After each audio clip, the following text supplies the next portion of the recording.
Good evening. On tonight's show, you're going to maybe even ponder the thoughts of is the universe conscious? And what does it mean to be conscious? What does it mean to have that life force? What we say, hey, are you conscious? Are you, is the universe conscious? But some scientists believe that the universe is. Uh, so there's theories out there that the universe is like a gigantic, widely dispersed human brain. If you look at the human brain, you can see all the electronic impulses going on, all the little flashes, all the little things that make us what we are. Basically, it's like a computer. It's like a biological computer, right? You can look at it like that.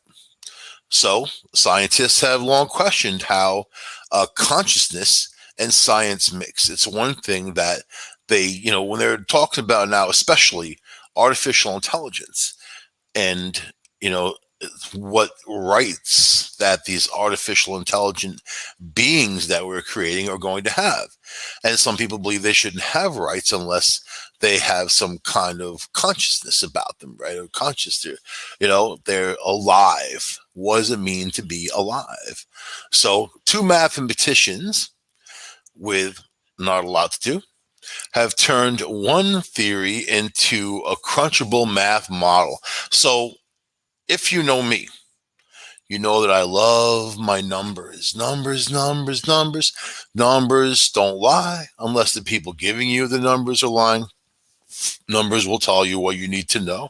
Mathematical equations will tell you what direction you need to go in. Just like going back in time, there's no mathematical blockades to stop that from happening. So think about that while we're talking about this, right? So, in upcoming research, scientists will attempt to show the universe has consciousness.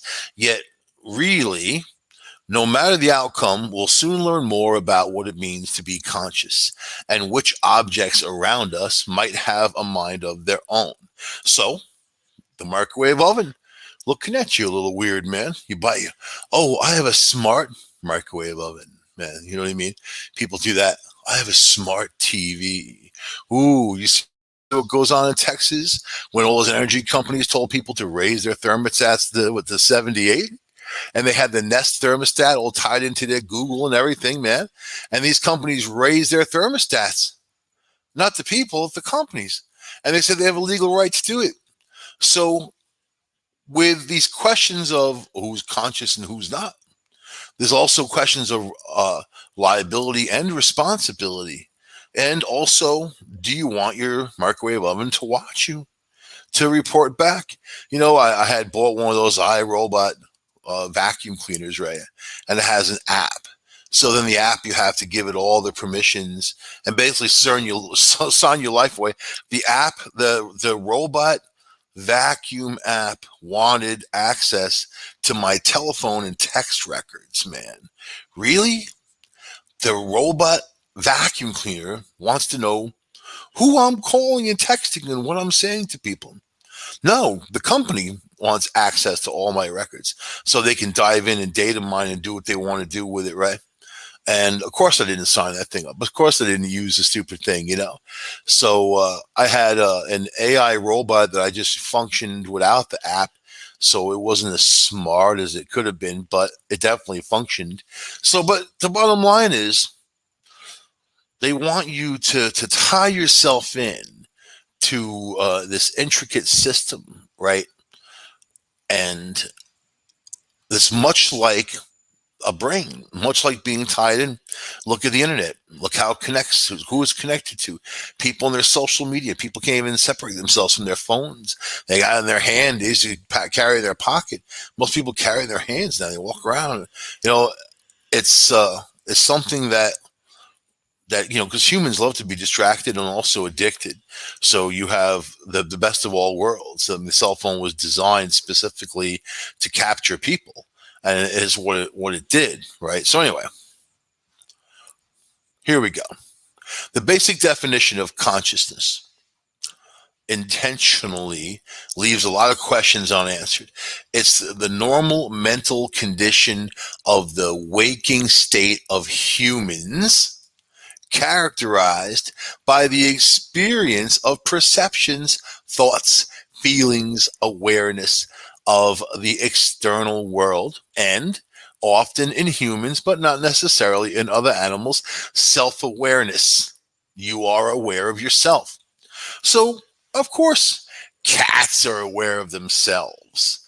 You know, they lick their little paws, they eat their little num nums, they do their little thing, torture some mice or something while they're at it, right?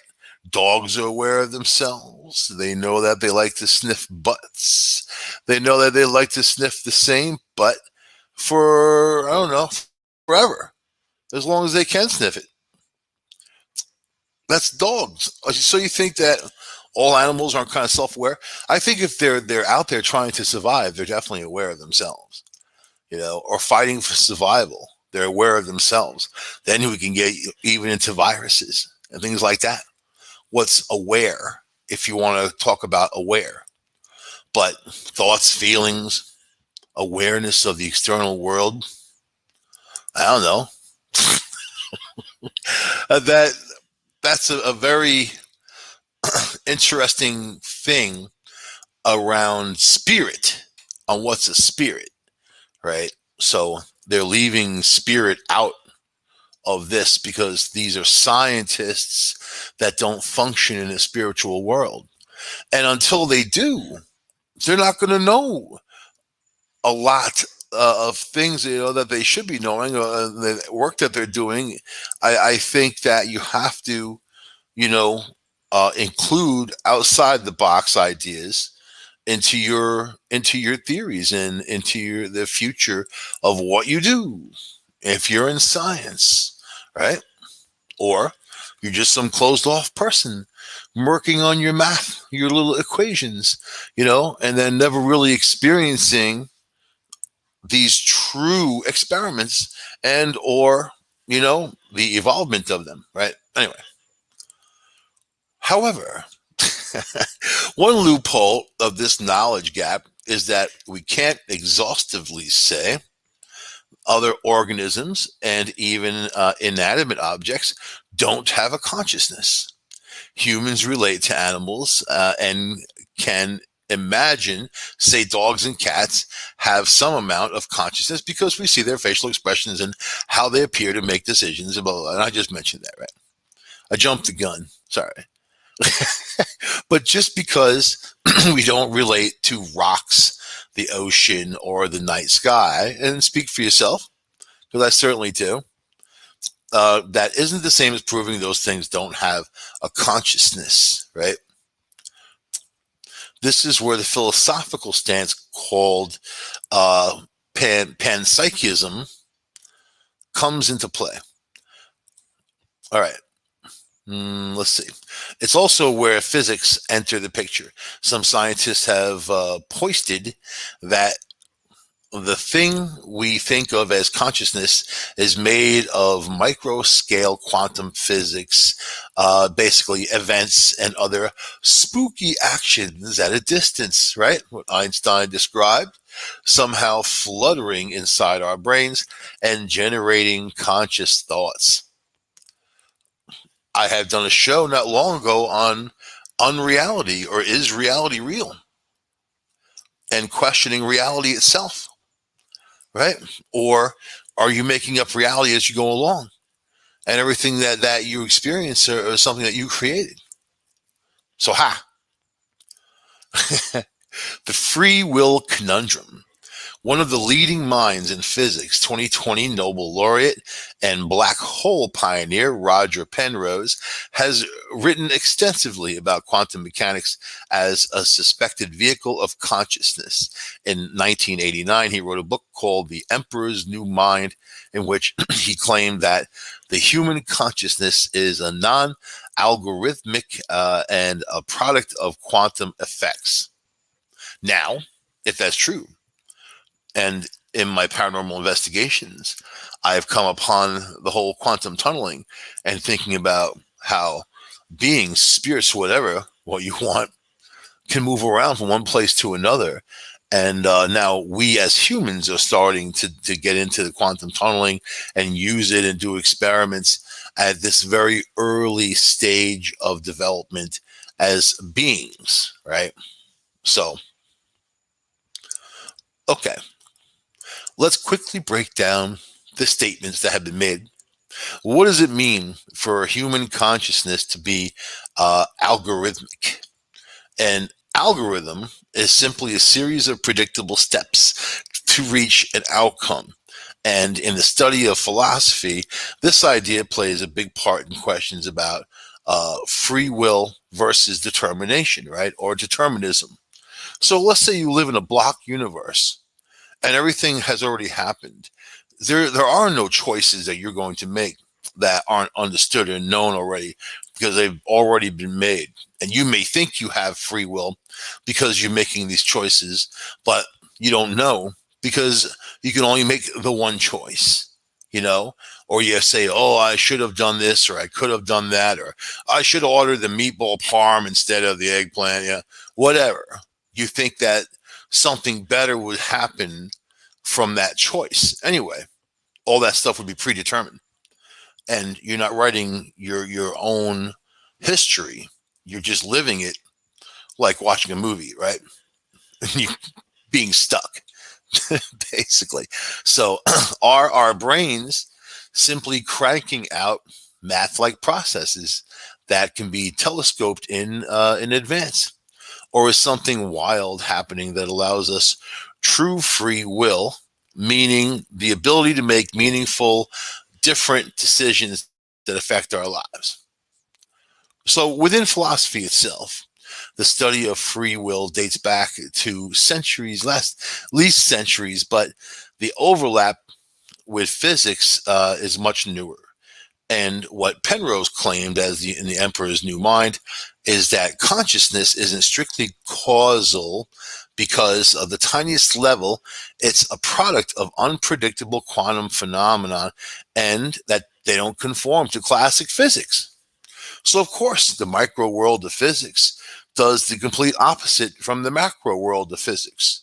You know, I have a supposition that there's also a mega world of physics that is opposite from the world that we're in, and then so on and so on, and also smaller than micro, right? So, but in quantum tunneling, this is where they're able to move particles many miles from one place to another instantaneously, and those particles react together when they're moved. When they twist one, the other one turns the other's opposite direction. They interact together. There is a connection between the two particles. There's a connection from miles and miles and miles apart. So what does that tell you? It tells you that we don't know anything about science, nothing. And the people that say that they do are lying, or they're using their own, well, it could be this, it could be that, or, oh, when people quote Stephen Hawking, I really hate it. I hate it. You know why I hate it? And I'm not going to knock the guy because of all he had went through, and he's dead. But I don't think he was anything really. And he had basically continued other people's work in theory. In theory, so you can hang out with a bunch of potheads looking at the sky and stars and hear tons of theory. You hear truckloads of theory. You know, what does that mean? I mean, listen to what the guy said. Much of it was, doom and gloom for mankind. But I think also because of his physical condition and what he was suffering through, I think that took a toll on him, which, the information he was coming out with, it was slanted, right? Anyway, I don't get into individuals and rock stars and whatever of physics and science. I get into people who have an understanding for the true meaning of scientific research and not conforming to systems or ideas, but thinking outside the box. Right? That's what this show is all about. Anyway, so here we go. Right. So all this background information, right? You're understanding, okay, where physics come together with consciousness and who's alive or who's not alive and what's considered alive. I remember this movie. I hate comparing the movies, man, but this robot got struck by lightning and became alive, and they were trying to prove the whole movie if he's alive or what does it mean to be alive and that type of thing, right? I feel that about a lot of people. Are they alive? What kind of level are they existing on? Come on, you know who I'm talking about out there. People, wondering. All right, so here we go. You ready? In physics, scientists could learn key things from a study of consciousness as a quantum effect. This is where we rejoin today's researchers like Johannes Kleiner, the mathematician and theoretical physicist at the Munich Center for Mathematical Philosophy, and Sean Tull, mathematician at the University of Oxford. Have you ever met mathematicians? My math teacher in high school was named Mr. Book. I was already about 6'4", I think, at that point, man, and he was like 5 foot, and I think he just hated me because of my height. I didn't equate. I don't know. You know what? It may sound funny. You're one of the people that have a thing, like short little dudes who have a thing. Why do you think those short little guys go out and buy those big pickup trucks, man, with the tall tires? You know why? You know why? Because they're compensating, mathematically compensating. But it doesn't make Mr. Winky any bigger, no matter what kind of tires you put on your truck, man. So anyway, these people automatically, if I get the wind that you don't like me, I'm gonna start provoking you with humor, and it's my natural defense. That's exactly what natural, not even a defense. Let's call it a melting of atmospheres. Trying to bond something so something else doesn't explode at some point. So, and then mathematicians are very angry, irritated people. They are people you can make them mad about anything, and all you gotta do is talk to them for 3 seconds to know because they wear all of their angst and all of their crap emotions. Not just mathematicians, but people who have issues wear it all on their sleeve. You only have to talk to them for a few seconds to know what the hell they're all about, and then once you have enough ammunition, woohoo, you're in that world. You're in that world. So anyway, this reminds me of him. Upset and angry.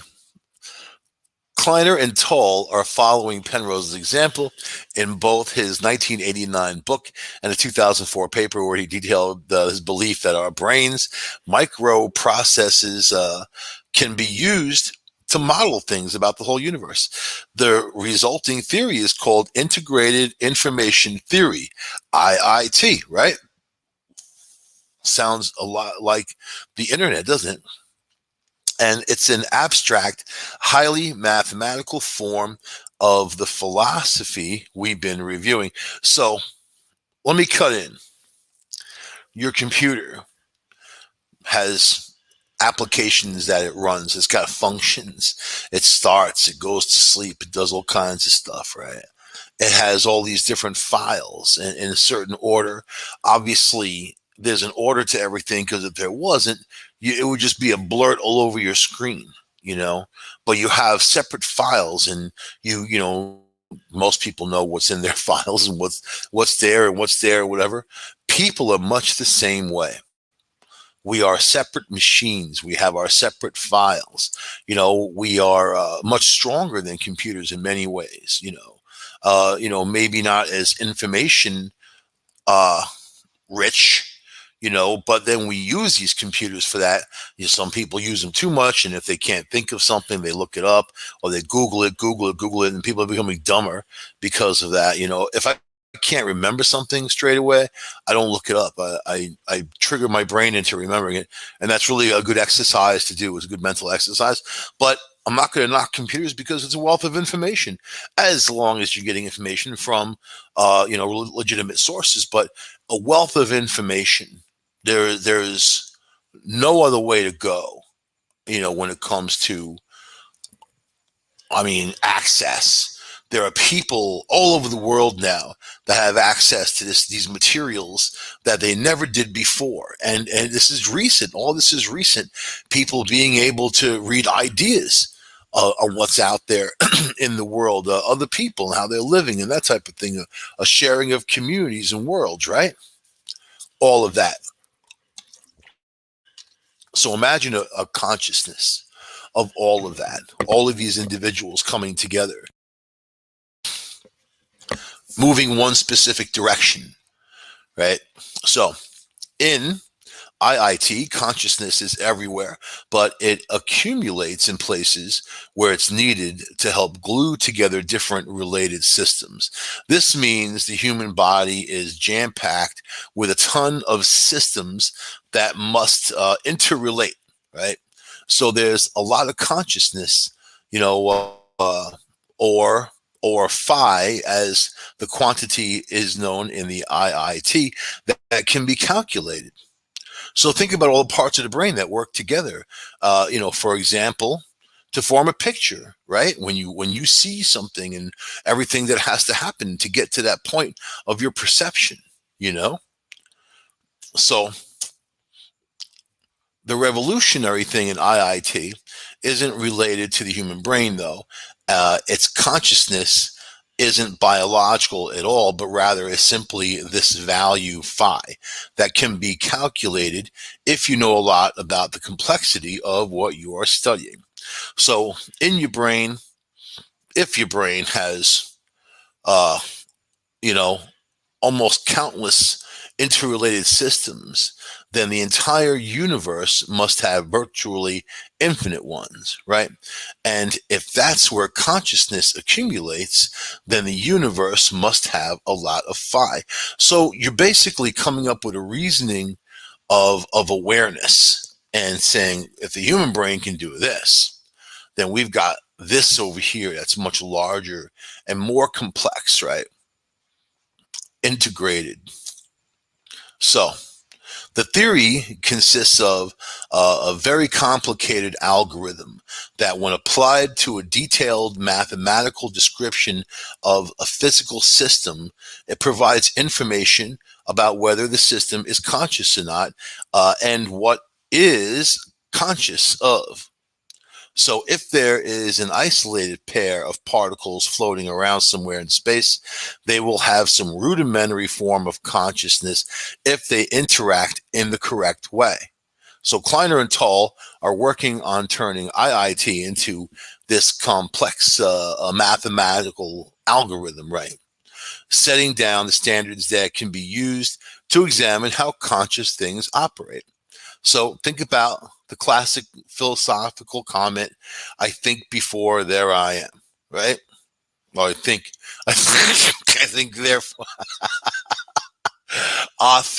therefore, I am. Then, or also, yeah, I'll have that whiskey. That's also a consciousness type of thing. So imagine two geniuses turning that into a workable formula when you substitute in 100 different number values and end up with your specific I am answer. So the next step is to actually crunch the numbers and then grapple with the moral implications of the hypothetically conscious universe. So interesting stuff, right? I like it because it brings people closer to even a spiritual answer, you know. All too often, scientists have dismissed, even the paranormal. So they kind of don't even acknowledge it. And now they're being forced to acknowledge it because things are coming to light that are unexplainable, so it's different. I'll tell you, when I started doing my ghost show and I was playing it on local cable in Ithaca, New York, I had these physicists from Cornell contact me, an email. And the guy's like, I've been watching your shows for a while now. I see the equipment that you use. He's like, it's not possible for you be getting these spikes and what goes on in your equipment, unless, we're faking it or something, right? And I always invite people to come along if they have any kind of I love the doubters. I have real fondness of watching people run out of the haunted house who are terrorized and screaming because it's the sadistic side of me. I'm sorry, but I've had the biggest and the best. I don't believe in ghosts. Ha ha ha! I'll go in there. There's no problem. It's just an empty building. It's stupid. Really? Why don't you come along with us? And then those are the people within, 15, 16 minutes. I gotta get out of here. Oh, I'm hot. I'm cold. I'm sweating. I don't know what to do. I see things. I hear things. Bah. I think it's time that you go to 7-Eleven and get a Slurpee and calm down, man. Just take a breath, calm down. It's going to be all right. Not really. They're going to follow you home and haunt you for good. Bah! Anyway, I don't know how the hell we got on that one. That's my crazy brain. That's my crazy brain growing off in a whole nother direction. Woohoo! So, how about this? Can our brains help prove the universe is conscious? And this is much like the article I read previous, But I really like to focus on the conscious part of, I don't know, of being aware and perception. And everybody's perception is different, you know? Everybody's perception is different. If when the stuff that you see, the things you experience, then even if you were a large group of people and you witness an event, you're going to get a large group of stories. All the stories are not going to be the same. You're going to have, maybe they're going to have similar parts, but not the same, because it comes down to perception and what people are paying attention to as something's going on, and your attention span versus your ability to keep knowledge in your brain, right? Information, for God's sakes. All right, but how about this? How about the ghost in the machine, man? As individuals, we feel that we know what consciousness is because we experience it every day, right? It's that intimate sense of personal awareness we carry around with us and the accompanying feeling of ownership and control over our thoughts, emotions, and memories. So then you have to come into all kinds of questions. Do we control our own emotions? Other people can make you upset. If you get upset and you get angry, you're not in control of your emotions. Anger is a secondary emotion, right? So there are manipulators of those senses and of those feelings and of those things. But are you aware? Well, you wake up, you use the bathroom, you make coffee, whatever you do, right? That's what I do. So, in that order, usually. So, it really comes down to, yeah, okay, I'm aware. So is the cockroach up crawling up the wall. I don't have cockroaches, but you know what I'm saying. There are beings that know they've got to go out there and do their business, or they're not going to survive. So I think again it comes down to survival, right? So science has not yet reached a consensus, though, on the nature of consciousness, which has really important implications about the belief in free will and our approach to the study of the human mind. So beliefs about consciousness can be roughly divided into these two camps. There are those who believe consciousness is like a ghost in the machine in our brains, meriting special attention and study in its own right. And there are those, who challenge this, pointing out that we can call consciousness is just another output generated backstage by our efficient neural machinery. So do you think this neural machinery came about by accident? Do you think that creatures would evolve with brains like this just from, even if it's 1,000,000 years of evolution? What would the reasoning be? Because certainly you have humans that need to survive. You need to go out and get food, have your families, people procreate, and they do that type of thing. And especially early man in those rough conditions, it doesn't add up mathematically. You know, you're talking about an extraordinary chance that this life, a human being, is going to exist and survive. You know, from what? From some creature who crawled out of the sea to evolve in what people are now. It doesn't make any sense. I don't care if there's a million years. I don't care if there's 10 million years. It doesn't make any sense, for people to have evolved in such a way that, they believe they have mental telepathy. They believe that they are all connected through a whole network that goes beyond your computer. But the computer is a good, it's a good analogy of what people are, you know, good analogy, right? So, but in the past 30 years, neuroscientific research has been gradually moving away from the first camp about the ghost in the machine, right? Using research in cognitive neuropsychology and hypnosis. They have their recent paper, which argued in favor of the latter position, that people and their perception and everything that you are is truly within this neural network, right? Even though this seems to undermine the compelling sense of authorship that we have over our own consciousness, because people don't want to believe it. That's simple, right? In fact, people have a whole belief system that's separate from a brain. They believe in God. They believe in angels. They believe in all kinds of prayer, praying. Gonna pray to God. God is one individual who's out there and, watching over everybody, listening to everybody, doing all this other stuff, right? But in the same sense is pain and suffering and terrible things that happen every second on this earth to somebody, to some creature, to something, right? There's great suffering on this planet. So, when you throw the God in there and it's a loving God, well, why would some loving God want all of his creations to suffer? Well, that's pretty nasty. You know what I mean? So when it comes to science, you try to divide these things, right? But you can explain a lot that religion has to say with technology, and technology that we don't even have yet, And I think that we can look at the roots of every creature on this planet and look at the roots of the DNA and understand that it only has four elements: A, C, T, and G.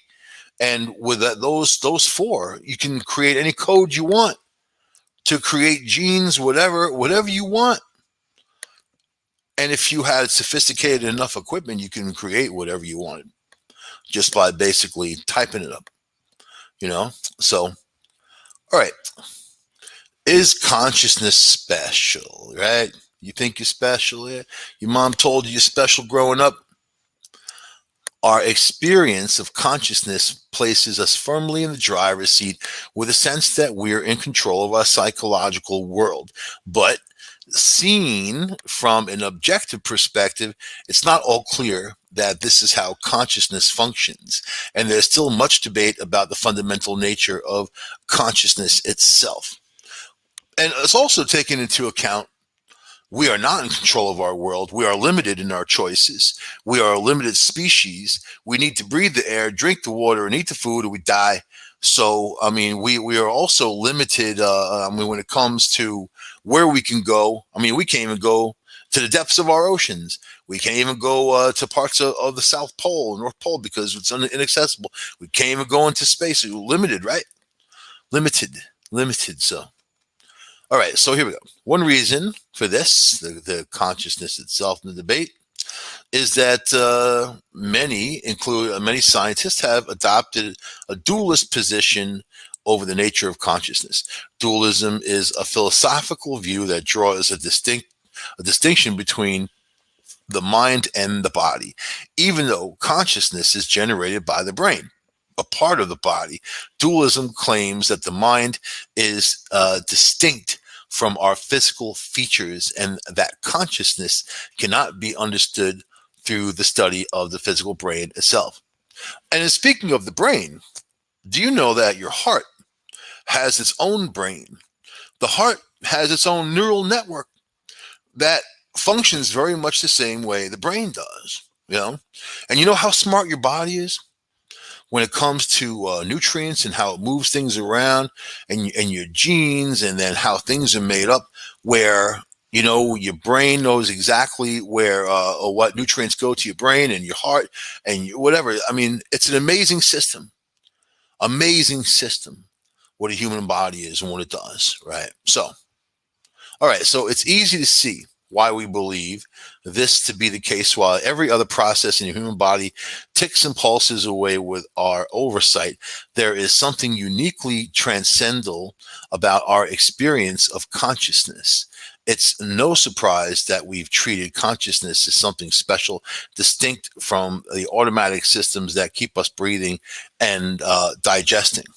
They want to say it, but they can't, because they're scientists, and scientists of yore, back in the day, were also spiritual, and they tried bringing those two aspects together, and then they went separate ways. They were mocked and not accepted as real scientists, which is funny, because you don't have one without the other, obviously. Anyway, a growing body of evidence from a field of cognitive neuroscience, which studies biological processes underpinning cognition, challenges this view. Such studies draw attention to the fact that many psychological functions are generated and carried out entirely outside of our subjective awareness by a range of fast, efficient, non-conscious brain systems. How complicated is that? Imagine assembling something like that, right? Imagine you are the creator and you're assembling this kind of brain system so you can function, right? Tell me it just happened by accident. So consider, for example, how effortlessly we regain consciousness each morning after losing it the night before, or how with no deliberate effort we instantly recognize the understand shapes, colors, patterns, and faces we encounter. But see, because you're sleeping, does that mean you're not conscious?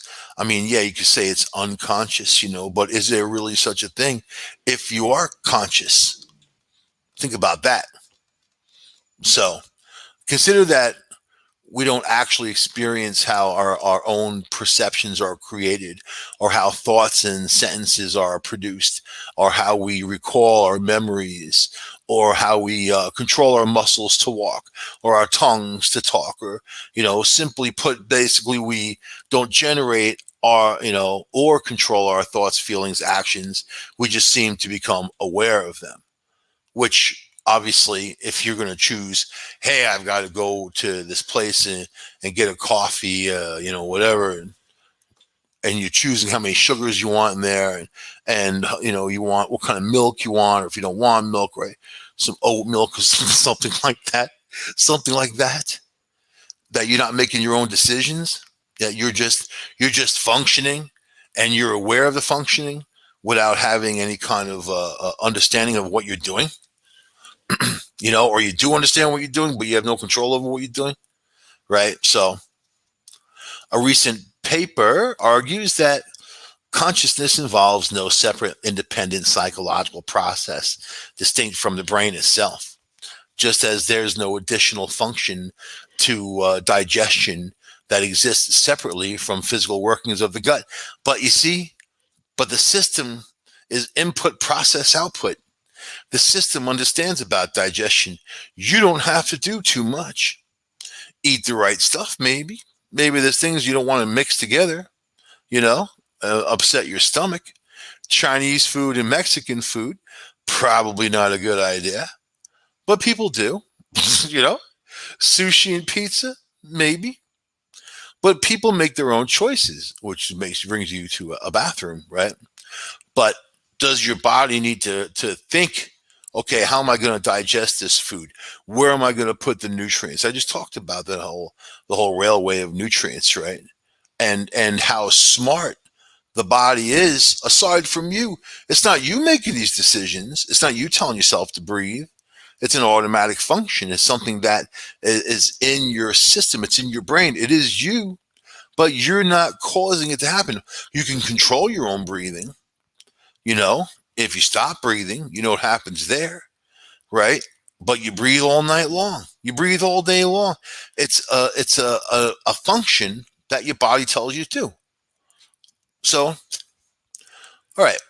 While it's clear that both the experience and content of the consciousness are real, scientists argue that there are basically secondary phenomenon based on the mechanisms of the physical brain itself. In other words, our subjective experience of consciousness is real, but the functions of control and ownership we attribute to that experience is not. So when they wrote that, was that real for them? Or was it their bodies who just decided to do it and they're on for the ride? Right? That's why I don't like boats. Future study of the brain. Right. Our position is neither obvious nor intuitive, but we contend that continuing to place consciousness in the driver's seat above and beyond the physical workings of the brain and attributing cognitive functions to it risks confusion and delaying a better understanding to human psychology and behavior. No, it doesn't. It just knocks back their theory, right? Because these guys firmly don't believe in spiritualness. They don't believe in that consciousness is actually spirit, or it's anything else but just a neurological system, the workings of the brain and how you perceive things, right? To better align psychology with the rest of the natural sciences, and to be consistent with how we understand and study processes like digestion and respiration, we favor a perspective change. We should redirect our efforts to studying the non-conscious brain and not the functions previously attributed to conscious. So isn't it funny that, here these guys are very obvious for psychologists and psychiatrists trying to make their case. They're not very smart. They're very obvious that they want to just shut down the other research because they don't believe in it. They don't believe it's real and whatever. What's wrong with people doing research in that area and these guys doing research in this area? What's wrong with it? Because they think that the other stuff shouldn't exist because it mocks what they're doing. They think what they're doing is right and that's the only answer. That kind of arrogance and ego does not take you on a path of happiness, man, and also seeking out any kind of knowledge either. It gets you, it brings into an adversarial game and an area in science that shouldn't be adversarial. It should be a working harmony, right? But it's interesting when I read these articles that these groups do, and it's just wow. They just don't believe in it. People didn't believe in Nikola Tesla. They mocked him and all the other stuff. And, how many people, how many inventors, over the years, over the centuries that were mocked, especially back in the day when they were bringing in spiritual aspects to their scientific research. And then it was mocked and it was separated. And, of course, you have a whole religious system that's designed for power and control where they don't want you to have any original ideas. So they also separated things, right? But what is it, where do you find yourself in every day? I mean, your conscious life. And what is consciousness? I mean, really, it hasn't been answered. And this is something that they're researching, which is kind of funny, actually, because I think that if you're self-aware and you're functioning, that's pretty much conscious, right? Especially if you have a purpose. But some people, they have no purpose. Some people are retired. They don't do anything. They kind of just wake up and live their lives or look at the news and, yell at their TV and whatever, man, and go to sleep again. Right? Some people get up and they go out and build bridges, or they do things for humanity. I mean, you have all levels of life that function on different planes, right? So, are those people all conscious? Of course they are. Are their dogs conscious? Of course they are. So, but it comes down to what level, and then what does it mean? ultimately to how we treat other creatures, other beings, other things that are conscious, right? I mean, do we treat them differently? Are plants conscious? Are plants aware of themselves? Are they just reacting to the environment when they grow? There are some plants that are very aware, some not so, but same for people. So these are all things that we need to explore in the future. But I think it's very, very, very interesting stuff. Anyway, I'm conscious of the fact that I've got to end the show right now. And also the fact that my coffee cup is empty. Why is my coffee cup always empty? I don't know, but I'm conscious of that. I will talk to you guys next week on this here show, United Public Radio Network, UPRNTalkRadio.com, 107.5 New Orleans, 104.7 in Pass Christian. I'll see you next week. Que pasa, que pasa, que pasa, yeah.